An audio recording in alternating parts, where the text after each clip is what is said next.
নমস্কাৰ বন্ধুসকল, স্বাগতম জনাইছোঁ মোৰ ইউটিউব চেনেল কেচি গুৰুলৈ। ভূত প্ৰেতৰ কাহিনীটো আপোনালোকে বহুত শুনিছে, কিন্তু ভূত প্ৰেতৰ অস্তিত্ব সঁচাই আছে জানো বাৰু? ৰাতি যেতিয়া আপুনি অন্ধাৰত অকলশৰে থাকে, তেতিয়া আপোনাক কোনোবাই চাই থকা বা কোনোবাই ফ'ল' কৰি থকা যেন লাগে নেকি?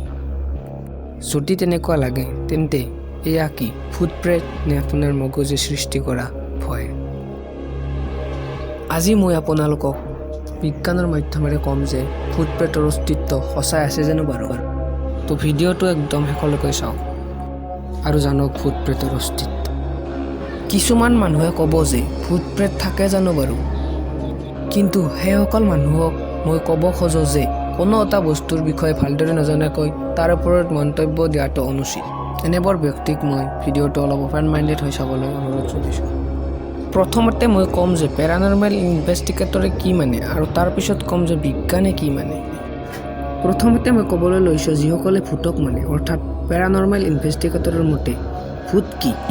পেৰানৰ্মেল ইনভেষ্টিগেটৰৰ মতে ভূত হ'ল মৃত ব্যক্তিৰ সেইটো শক্তি যিটো মানৱ শৰীৰ এৰাৰ পিছত এই ব্ৰহ্মাণ্ডত ৰৈ যায়, আৰু এই শক্তিয়ে নিজৰ অতীতক কিছুমান ছায়া বা কিছুমান মানৱ শৰীৰ আকৃতিত দেখুৱায়। যিসকলে ভূতক মানে, সিহঁতৰ মতে ভূত হ'ল যিসকল ব্যক্তিৰ কিছুমান বহুত ডাঙৰ ইচ্ছা এই ব্ৰহ্মাণ্ডত ৰৈ যায়, আৰু মৰাৰ পিছত সিহঁতক এই ইচ্ছা পূৰ্ণ কৰিবলৈ ভূত বা প্ৰেত হিচাপে এই ব্ৰহ্মাণ্ডত বিয়পি থাকে। এনেবোৰ আত্মাৰ তেতিয়ালৈকে মুক্তি নহয় যেতিয়ালৈকে এনেবোৰ আত্মাৰ ইচ্ছাবোৰ পূৰণ নহয়, আৰু এইবোৰ আত্মা সিহঁতৰ স্মৃতিজড়িত ঠাইবোৰত সাধাৰণতে দেখা যায়। ভূত প্ৰেত বা আত্মাৰ কোনো সময়ৰ জ্ঞান নাথাকে। হয়তো আপোনালোকৰ মনত নিশ্চয় এটা প্ৰশ্নৰ সৃষ্টি হৈছে যে যদিহে ভূতৰ কোনো সময়ৰ জ্ঞান নাথাকে, তেনেহ'লে ইয়াক সাধাৰণতে ৰাতিৰ ভাগত কিয় দেখা যায়? পেৰানৰ্মেল ইনভেষ্টিগেটৰৰ মতে সাধাৰণতে ভূত নিশাৰ ভাগত এইকাৰণে ওলাই বা দেখা দিয়ে কাৰণ নিশাৰ ভাগত শান্তি আৰু ইলেক্ট্ৰিক মেগনেটিক ডিষ্টাৰ্বেঞ্চ কম হয়। এইটো হ'ল পেৰানৰ্মেল ইনভেষ্টিগেটৰৰ কথা। এতিয়া জানো আহক বিজ্ঞানৰ মতে ভূত কি? বিজ্ঞানৰ মতে ভূতক কেতিয়া বিজ্ঞানে ধৰিব নোৱাৰে, ই বিজ্ঞানৰ জ্ঞানৰ বাহিৰত।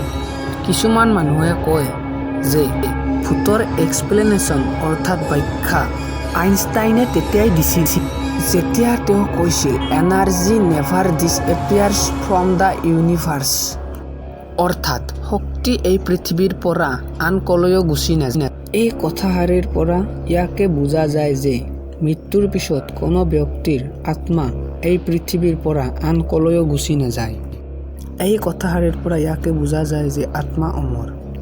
বিজ্ঞানেও কয় যে না শক্তি বনাব পাৰি, না শক্তি নোহোৱা কৰিব পাৰি। শক্তি এটা বস্তুৰ পৰা আন এটা বস্তুলৈ মাথো ৰূপান্তৰহে হয়, না কি শেষ। ইয়াৰ অৰ্থ এইটোৱে যে মানুহৰ মৃত্যুৰ পিছত মানৱ শৰীৰটো মাটিৰ লগত মিলি পুনৰ কিছুমান বস্তুৰ সৃষ্টি কৰে, যেনে ঘাঁহ বন গছ ইত্যাদি, আৰু ইয়াক জীৱ জন্তুৱে খাই শক্তি লাভ কৰে। মোৰ কোৱাৰ অৰ্থ এইটোৱে যে মানৱ শৰীৰ এই পৃথিৱী এৰি আন কলৈও গুচি নাযায়। এইটোতো হ'ল মানৱ শৰীৰৰ কথা, কিন্তু মানৱ আত্মাৰ মৃত্যুৰ পিছত কি হয় বাৰু? যিহেতু আত্মাও এক প্ৰকাৰৰ শক্তি, গতিকে ইও এই পৃথিৱী এৰি আন কলৈও নাযায়, এই পৃথিৱীতে ঘূৰি ফুৰে, আৰু ইয়াকে আমি বিভিন্ন সময়ত ভূত হিচাপে দেখা পাওঁ। কিন্তু এইটো এটা মাত্ৰ থিয়ৰীহে, ইয়াৰ কোনো প্ৰুফ নাই।